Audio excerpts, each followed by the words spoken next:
This is Chelsea Schaefer, and this is Season 4 of The Score. You all have listened to this podcast 750,000 times, and we are here in Season 4 to bring you even more of what you love.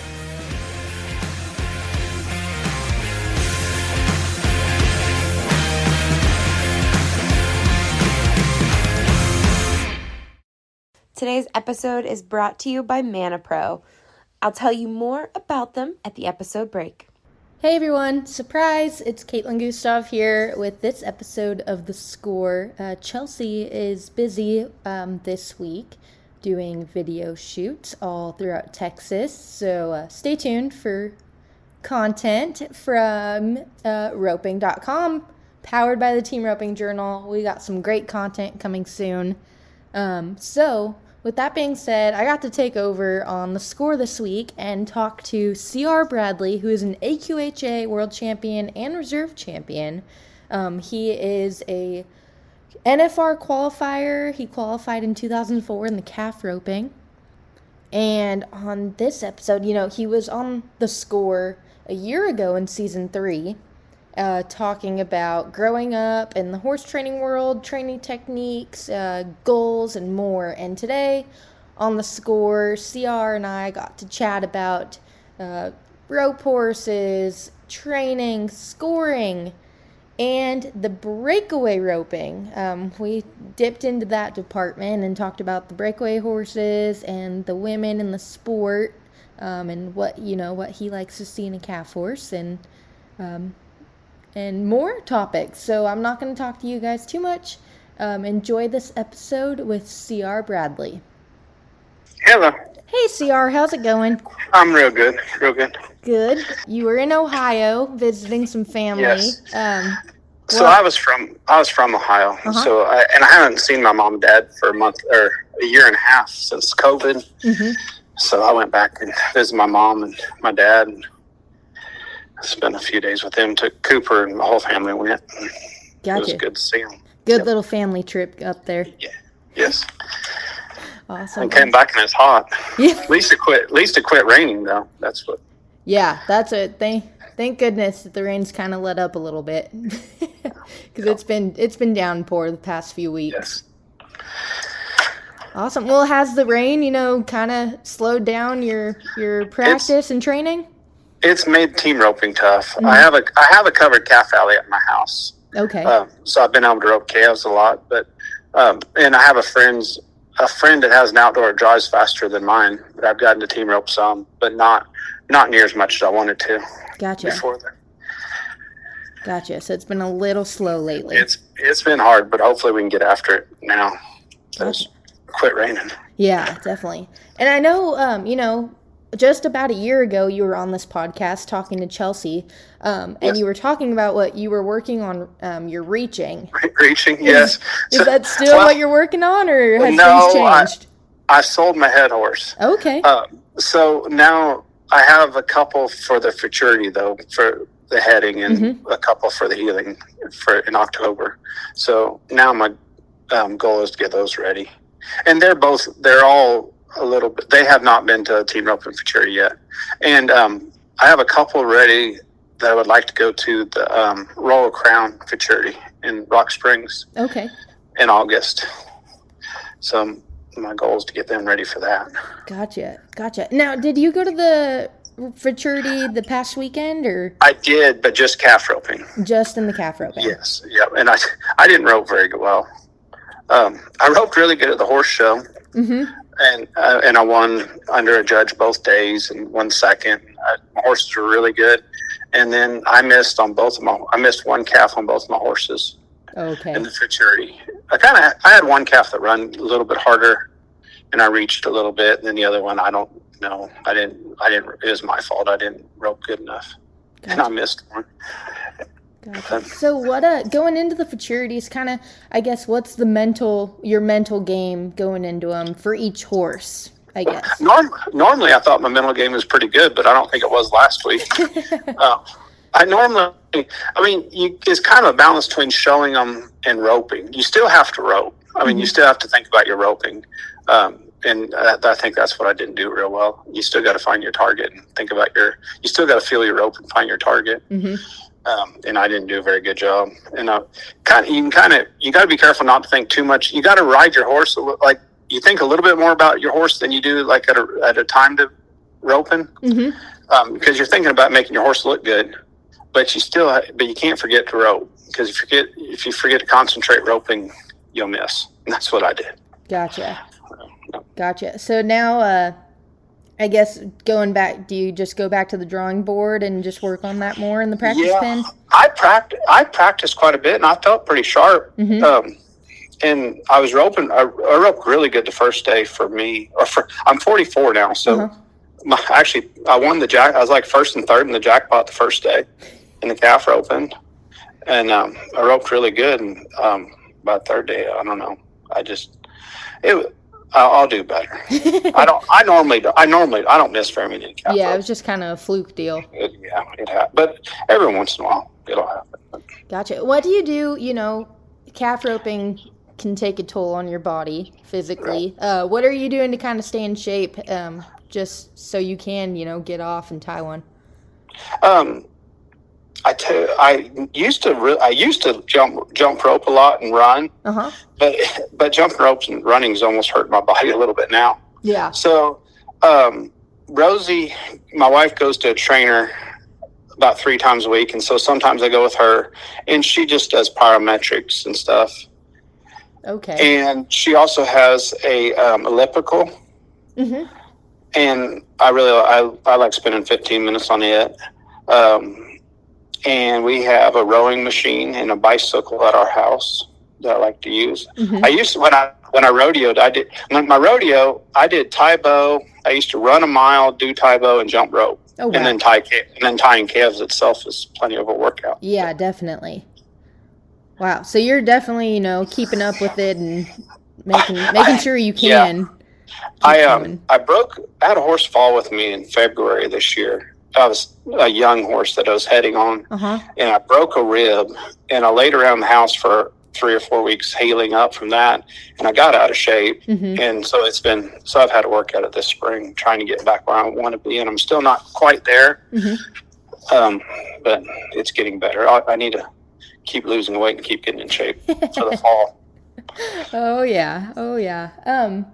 Man, and I wanted to talk about it. You talked about roping calves. I really wanted to talk about, if you're cool with that, I want to talk about the breakaway, since obviously the breakaway roping's becoming huge these days. And I know you showed Hope Thompson's #1 breakaway horse, Super Chrome Inc., in the calf roping and the healing. I guess, what did you like about that horse? Ink was a great horse, and she'd had so much foundation, and all I had to do was teach her how to work rope, and we just showed her how to do it, and we really didn't tie that many calves down on her. Just worked her on rope and not rope some, and showed her how to do it, and she was great at it. It wasn't hard at all. Gotcha. So yeah, the training process seemed to be pretty easy with her. She had the scoring and the run and the stop and everything down. So we just showed her how to work rope, and she was really good. And I think she had a chance to win. We won a reserve on her at the World Show. Then she sure had a chance to win something. We didn't have quite a fast enough calf. I think we needed a little stronger calf to get a few more points, but she was really fun to rope calves on. Gotcha. And I know, because it's cool, Ink still fresh in the calf roping at the time you were showing her, and you were showing her, and then Hope started to calf rope on her a little bit. Unfortunately, she broke her leg, but then that next weekend you took her and showed her again. That's cool that, Hope, female, can go calf rope on her, and then you can go and show her in the same event. I think that's pretty cool. She was a really good horse, and I think that they did a good job training her. The Gypsy Starlights are pretty easy, good-minded too. Yeah, what do you look, I guess, in the breakaway horse, rope horse market? How do you think that's going? What's it looking like to you? It's exploded. I've had so many calls for breakaway horses. I don't have enough.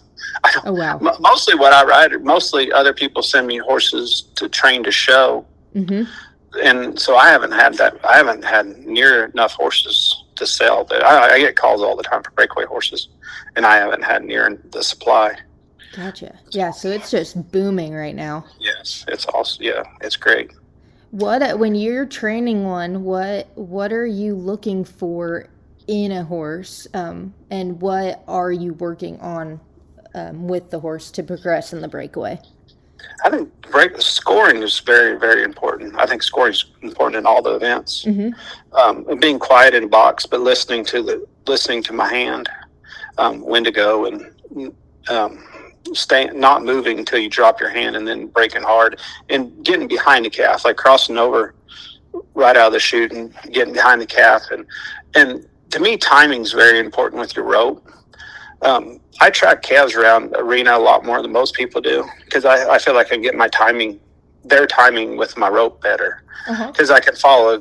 When I'm tracking, I don't feel like a pressure to throw, where I can follow the calf around until the horse is free enough I want them to feel like they're kind of free, and their shoulders are picked up. And then when I throw, and as I finish I want to complete my throw, and when I start to pull my slack, I want them to stop. And I want them to keep their shoulders up, so they go down with their butt first. Okay. And kind of the same thing, but you don't want them to slide too far. Kind of like, you kind of want them to go with their butt first, but finish with their front end at the very end of the stop. Gotcha. Yeah, it's just so, obviously in the breakaway, it helps when they stop that quick. It's just to get the flag broke off, get their rope broken off.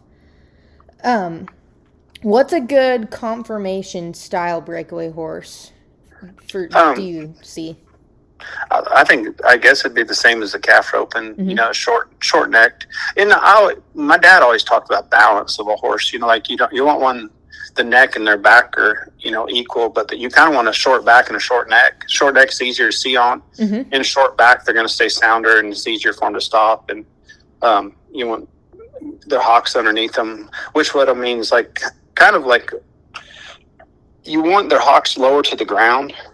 So some horses are made with their hocks high, especially like my wife runs barrels a lot. And we have a lot of barrel horses go through here.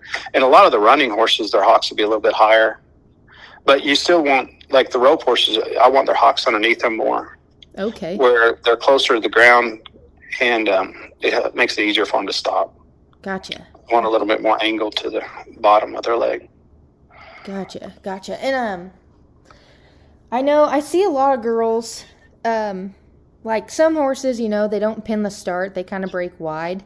What could you recommend to anyone riding calf horses, just to help them get that horse over, to get a better start and get behind their calf quicker? And I started, when I rodeoed, I didn't know it. I started, it's been a little while ago. I think Tough taught me. So when we leave the box, we move them over almost to the left hip. Like as soon as you leave the box, I try to get to the left side of the calf. And or barely on the left side. Then I pick them back up to the calf. But I want them to break. And every time I walk out of the box, I'll pull them off to the left quite a bit. If I score a calf, I'll come out of the box and move them to the left, maybe like 10 foot, and then bring them back to the cow. Okay. So when I break, I want them to come straight. I always like them to break a straight line from the corner as close to the chute as they can to right in front of the chute. And then I want them to move just barely to the left of the calf and then come back to the calf. Okay. So, and since I overemphasize that, more about getting to the left side and then lining back up, my horses have broke to the right spot better. Gotcha. By making a break to the left hip and then back. And since I've done that, they have not broke wide. I used to have some trouble with it, but I do it all by making them go over there in practice. So they get a pattern, so they naturally want to do that. Gotcha. So that I don't have to pull them over.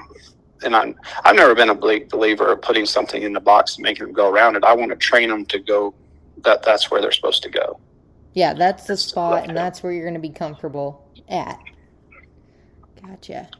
And do you pay attention to the breakaway a lot, like the pro level now, or? I don't know. I really like Larry D and Hope. Yeah. So I follow them, and I used to team rope with Jackie.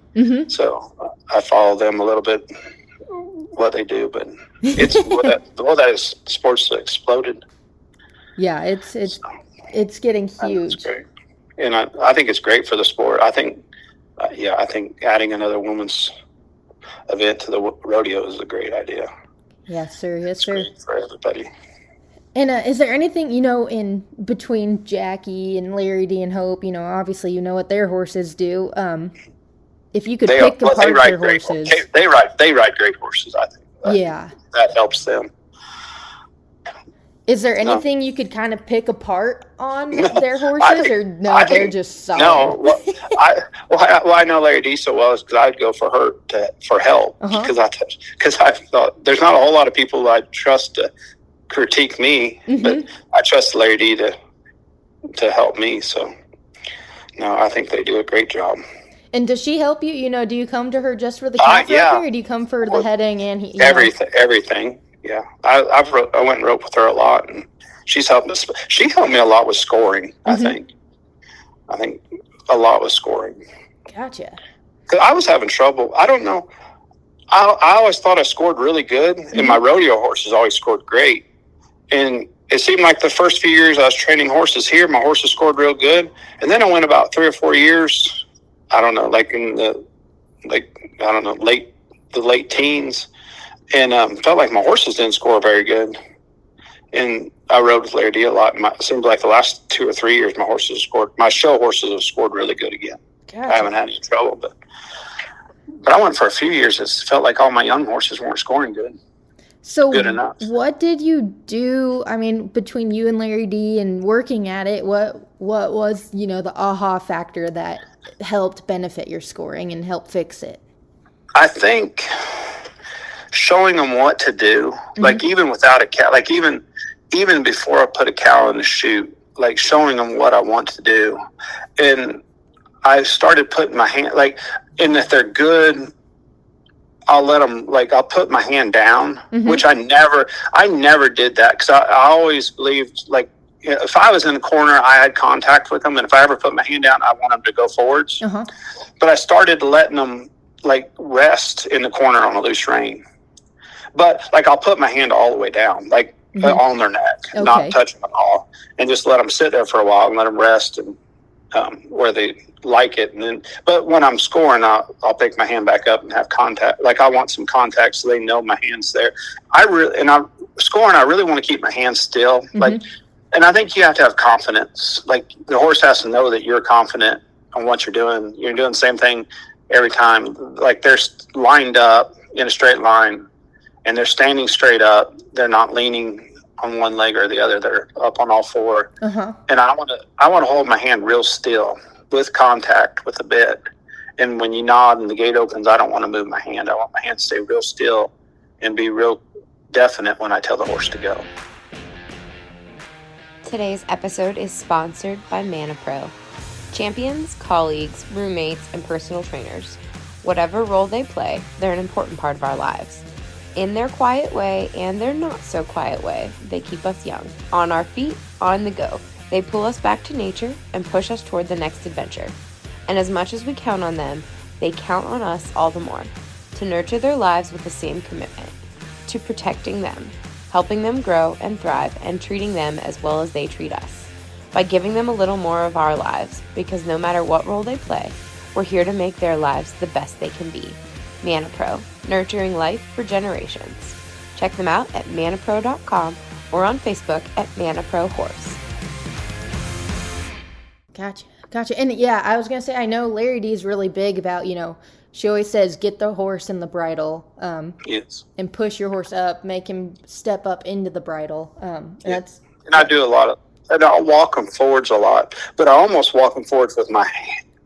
I might move my hand and forwards an inch, but there's still contact with the bit and push them with my legs into the but not into the, but into the contact. So they're going so they're in my hand, leaving. Does that make sense? Yeah, no, that makes sense. I've spent my fair share of time with Larry D, and that's I can picture everything you're saying right now, perfectly. And she talks a lot about riding with your body, leading with your body too, and that's I've thought a lot. I always thought I scored really good when I was younger, but now I feel like it feels like my young horses are doing a lot better now. Mm-hmm. And, I like that you take the time, like, obviously you're very well known in the industry and can train one great, but you take the time to go fix something instead of, thinking that that you've got it all figured out. Like, if there's something going wrong, you're not afraid to ask for help. Right. I think everything's getting tougher. I think all the events are getting tougher. Mm-hmm. So you kind of need to keep getting better. Definitely. And I know I really wanted to talk to you about, I was looking on your website too, and you do a lot of horsemanship clinics. Yes. So talk about that. So my dad taught at the University of Findlay. So it is an equine program. He just retired this winter. He's 76 years old, but he taught there for 40 years probably. Okay. Or maybe longer than that. I don't. He took a break there when I was a teenager and just trained horses for the public. But I don't know. Shoot, he might have taught longer than that. But he taught horseman, and then they do horsemanship schools, and like mostly like for just general riding. And he roped too, and my mom judged horse shows, and she helped put on the horsemanship schools when I was growing up. And we'd have like 5 or 6 just like weekly horsemanship schools during the year too. Uh-huh. So I kind of grew up doing it, and I grew up riding reining horses and cutting horses and everything. So I'm pretty good at getting them broke too. Gotcha. And I think that's helped my showing rope horses a lot too, because I can get them broke. And that's really made a difference on the show rope horses too. Mm-hmm. So, and I really like the horsemanship schools. A lot of the horsemanship schools I've done some with barrel racers, like really good barrel racers with Michelle McLeod, and they've been really good too. And I try to stay away from the barrel racing part, just the basic horsemanship. And what you want the horse, how to control the horse, how to move the horse, and how to be able to move the hip, shoulders, keep them straight and keep them balanced. We talk a lot about balance and a lot of collection. And my idea, or how I talk collection, is keeping them balanced from front to back too, like picking their shoulders up so they use their hind end. So you're shifting weight from the front end to the back end, so they're not not on their front end. Gotcha. And they balanced in a turn where all their weight's not on one side. Okay. And then I let the barrel racers talk about going around barrels. Yeah. And I've really enjoyed doing those. They've been great. And what about, I guess between the barrel racing and any, roping horsemanship clinics, what's something you see people struggle with a lot in their horsemanship? A lot of it. I think everybody I've ever had at a clinic could use the horsemanship part. I think everybody could get better. And it took me a long time. And like I grew up with professional, my grandpa and my dad and mom were both my grandpa and my dad were in the NRHA Hall of Fame. But I learned a lot in my 30s. Like, I think I got a lot better. Like, I still learned. I was pretty good in my 20s and thought I knew how to get a horse broke, but I learned a lot. The older I get, I'm still learning. So I think everybody can learn a lot. Yeah. They could always get better. Yeah. Every day you can get better and just work on different things and pull different, ideas and traits from different, in this sense, ropers. Everyone has a different style, needless to say, and some people do certain things better than others. So that's. But I think it's still the team roping's sure evolving. It's still evolving. It's the headers are reaching farther and the heelers are getting better. I think the breakaway is getting better. I think everything's getting better, and I think you got to keep practicing and getting better, or you're gonna get left behind. Yeah. Definitely. And there's so many young guys, which there's, the regulars like Caleb and, a few of those guys that are just phenomenal reachers. And then there's Dustin Egusquiza and now Lightning Aguilera. He's been around, but people are starting to talk about him more. now that Thomason's coming along. Yep. Yeah, it's going to be tough. It's getting where I kind of wanted to jackpot, and I have my roan mare. So I have a 6-year-old out of my roan mare that I rode calves on the tough road, and that I made the NFR on, and so we have a 6-year-old lion's share of fame out of her, and she's going to be my head horse. And she was doing really good last year, and then she got hurt, so she's been off a year, and we've been riding her, and we're just getting ready tomorrow we'll start team roping on her again. Okay. We had to wait till the ground got good again. But we're going to start team roping on her, and hopefully she'll be my team roping horse that I can go to the good jackpots on and stuff too after the futurities. Gotcha. So you're not going to be rodeoing much anymore? Or? I think I'm about done rodeoing. Gotcha. I think I'm getting old for the calf roping. Last year, I even went some last year. I went to local pro rodeos, but everybody was there. It was because of COVID. Everybody was still in Texas, and I got beat pretty good. Gotcha. It was and they're all one headers, and you had to be 4 or 5 or under everywhere we went. And I didn't hit very good. Yeah, that's hard when all those big dogs come out. Yes, and if I was still younger, I would calf rope. But it's getting hard. It's getting where it hurts to practice too much. I'll still show horses in the horse show and the futurity, but I don't know if I want to practice enough to go to the rodeos. Gotcha. So you're more of the average roper these days. Yeah, I think I'll stick with the futurities and jackpots. Nothing wrong with that. There's nothing wrong with that. The rodeos are team roping looks really fast. Yeah, it's getting pretty salty these days. I know. I've been trying to keep up with it, and it's crazy how quick it's getting. Yeah.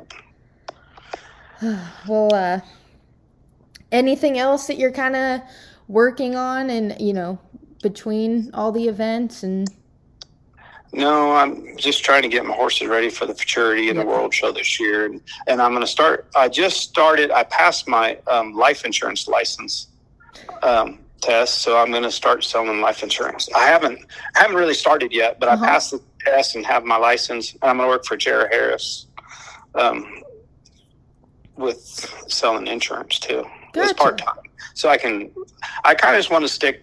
I don't really want to ride. I'm just going to ride my show horses and futurity horses, but I really don't want to ride any more just rope horses. Gotcha. Then you need to. I'm just going to stick to what I can show, the good ones, and ride a few less and sell some insurance and keep some good ones around. What made you want to dip into the insurance?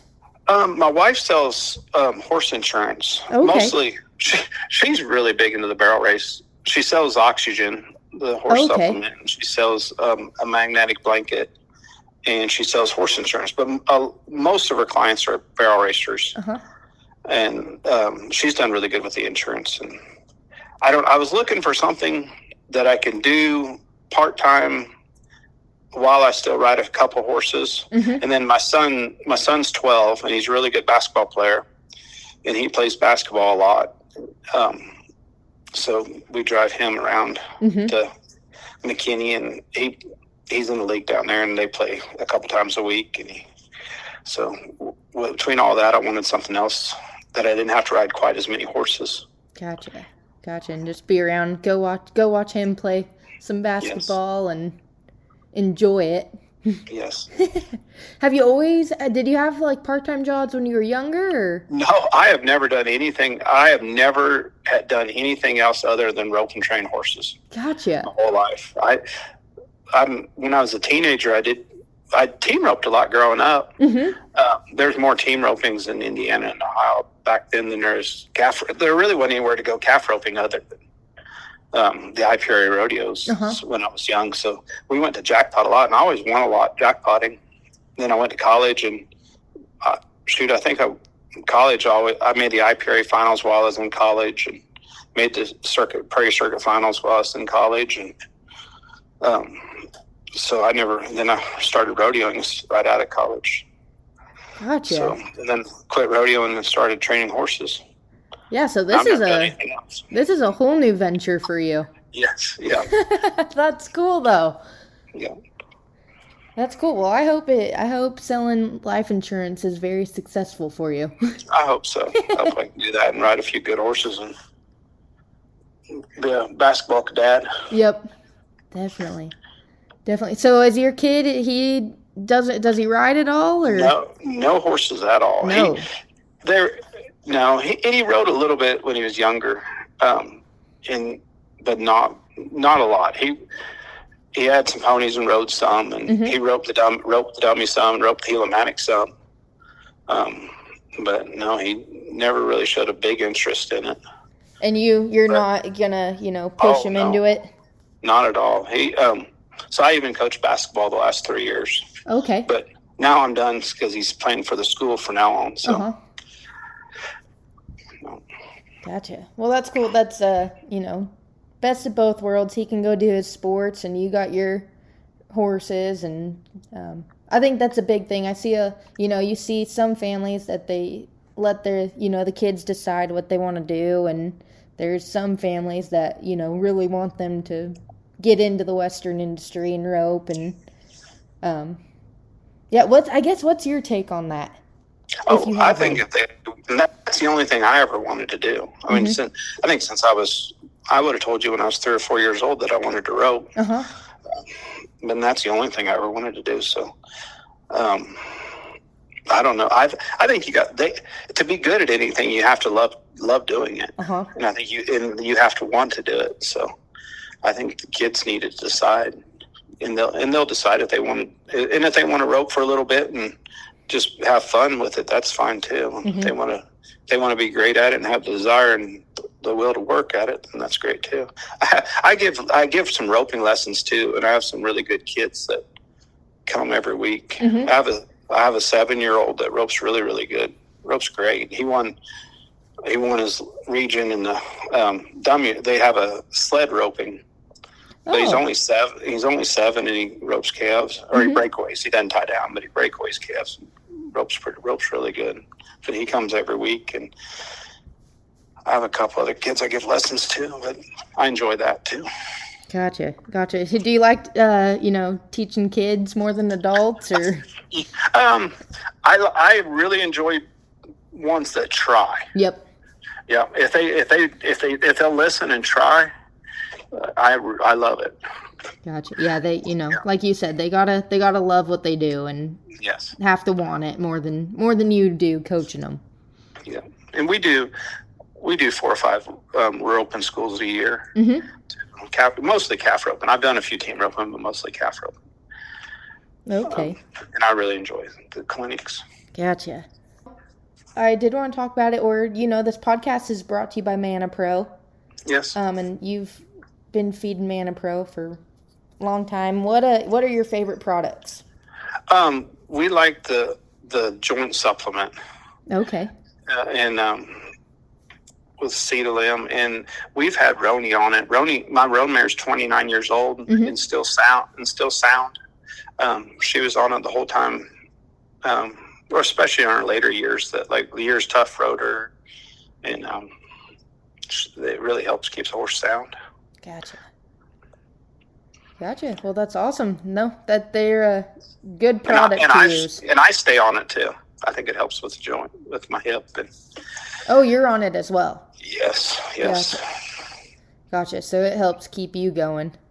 Correct. Gotcha. Well, perfect, CR. I think that's all I needed then. Thank you. Yep. Thank you so much. Thanks, you guys, for listening to the podcast today. Remember to subscribe, like, and share the podcast. Don't forget to leave us a rating and a review. We do read those, and we want to bring the best content to you guys, so it helps us out when you guys do leave ratings and reviews. Thanks, guys. Thank you again for listening today. Our episode was brought to you by Mana Pro. Check them out at manapro.com or on Facebook at Mana Pro Horse.